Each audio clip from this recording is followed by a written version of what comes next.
Anyone active in the hobby of Yu-Gi-Oh knows one thing: this game gets expensive. With the price of top decks landing anywhere from $200 to $500, a lot of duelists find themselves asking the same question: can you even compete on a budget? In this series, I plan on seeing how difficult it actually is to compete as a budget player. Starting with a $50 deck and limiting myself to $20 an episode, I'm going to buy, sell, and trade for cards to make the deck competitive and use it to top a large event. Using only my $20 allowance as well as any prizing from tournaments, I'm now competing on a budget.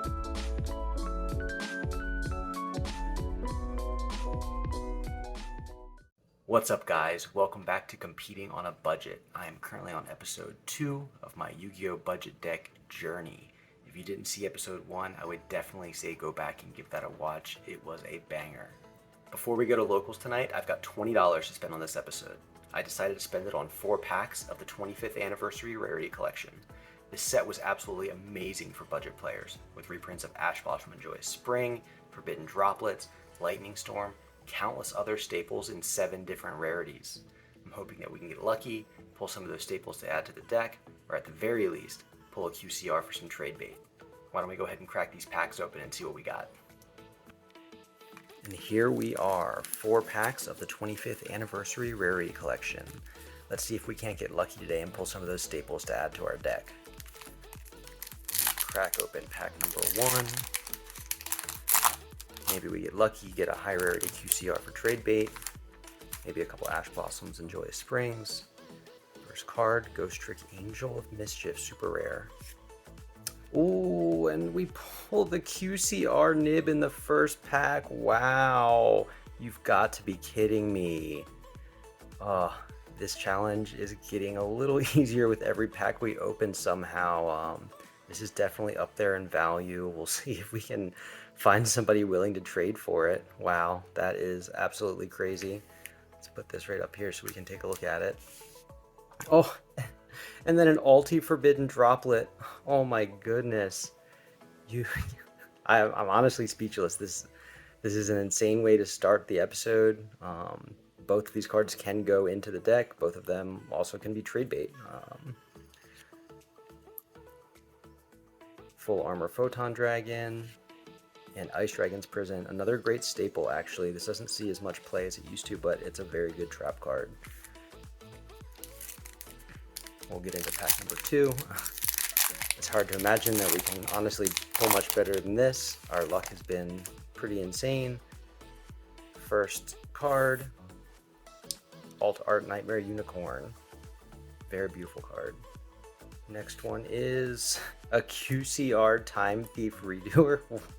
What is happening right now? I'm lost for words. I've pulled a few QCRs, but never 2 in 2 packs. And that's a pretty staple rank 4 card too, so hopefully we can find a trader for that one.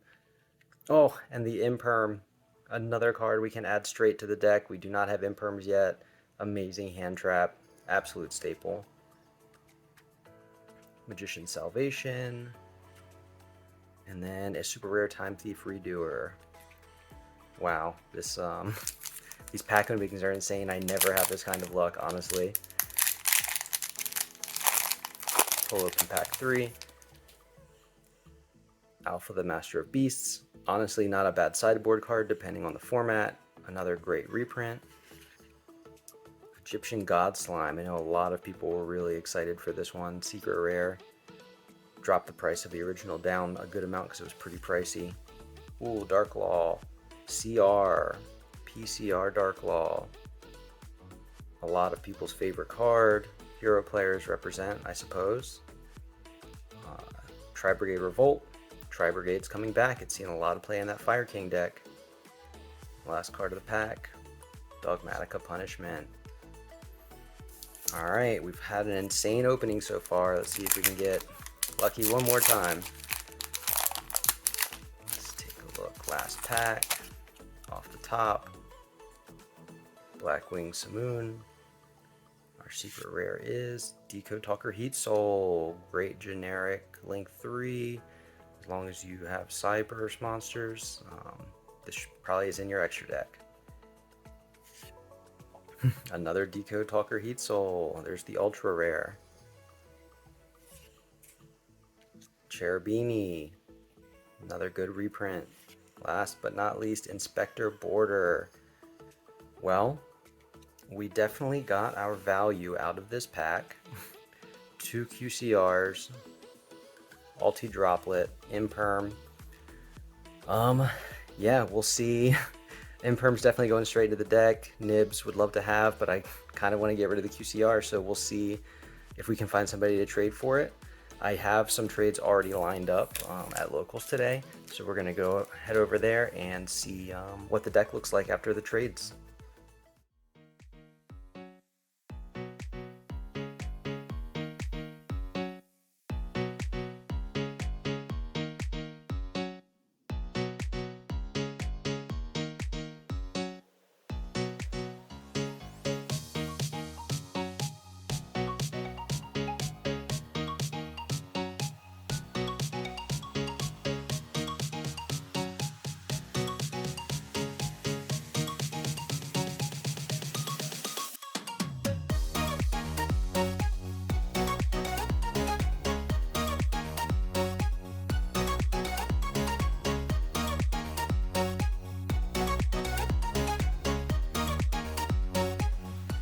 So we were able to make some trades at locals this week. Here we're trading the Alti Zeus that we pulled for an ultra rare Zeus, as well as a playset of Pot of Prosperity and evenly matched great staples for the deck.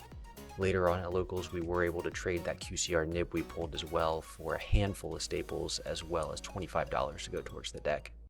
All right, guys, we're here at Tournament City Games in Frederick, Maryland, one of my favorite locals to come to. Very competitive locals. We've got 29 people tonight. Just finished up round 1. I lost to Dark Magician of all decks. Game 1, I have Evenly in the main now. I evenly did him for his life. We took game 1. Game 2, Complete Brick. Double Evenly, Lightning Storm, Imperm, Talent, Shifter for my 6 card. So we weren't able to pull it out. And then game 3, we probably had a chance to win that if we had the second Magnifica. Not having that card is really coming back to bite us right now. We are in round 2 currently. I got the bye. Unfortunately, I'm the 29th guy, I guess. But we're going to keep going at it and see if we can at least get a couple wins. All right. Unfortunately, we do not have any match footage from tonight's tournament.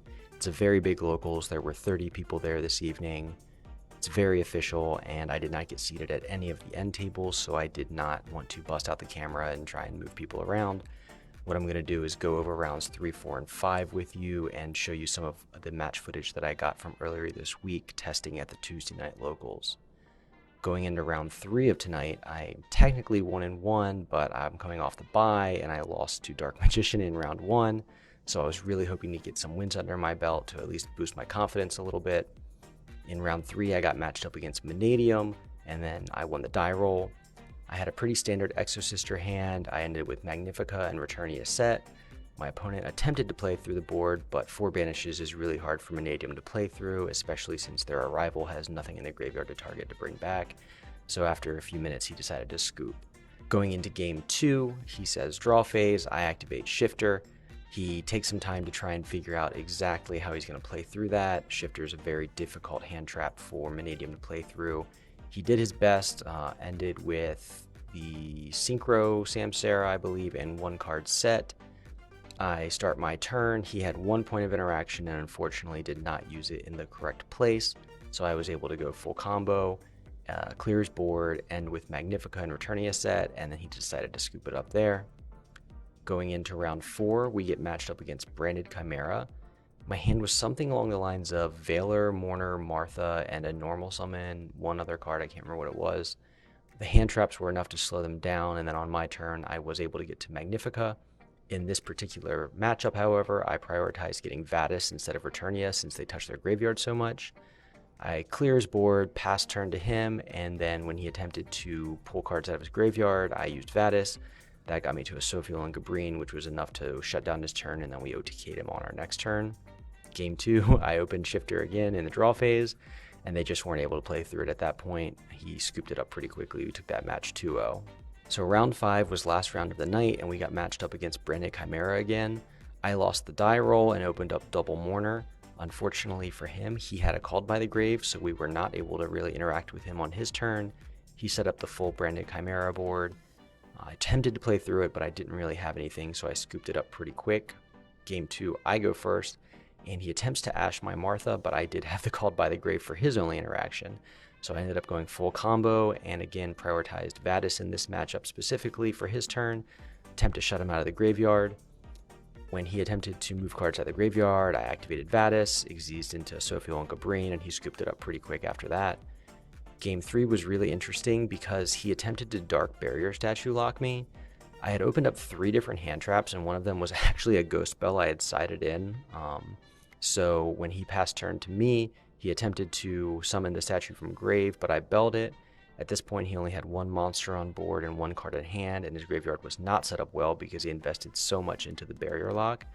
I had Stella and Ellis in hand, so I went normal combo, ending on Magnifica and Vadis again. On his turn, turned off the graveyard with a Sophiel, banished his only monster, which gave us the 2-1 match win. Alright, just finished up locals round 5. Got the W against another Branded Chimera player. 3 games. Shifter did not come up. I was just able to play through a lot of his interruptions, had 3 hand traps, and Martha, that'll do it. Actually ended up finishing 5th place out of 30 people. So really good 4-1 record through 5 rounds. Prizing was an OTS pack and $20 to store credit. I'm about to go grab some food, then I'll meet you guys back at home and we'll go over what I bought with that store credit. Alright guys, we're back from locals. We ended up finishing 5th place out of 30 people. We had a 4-1 finish.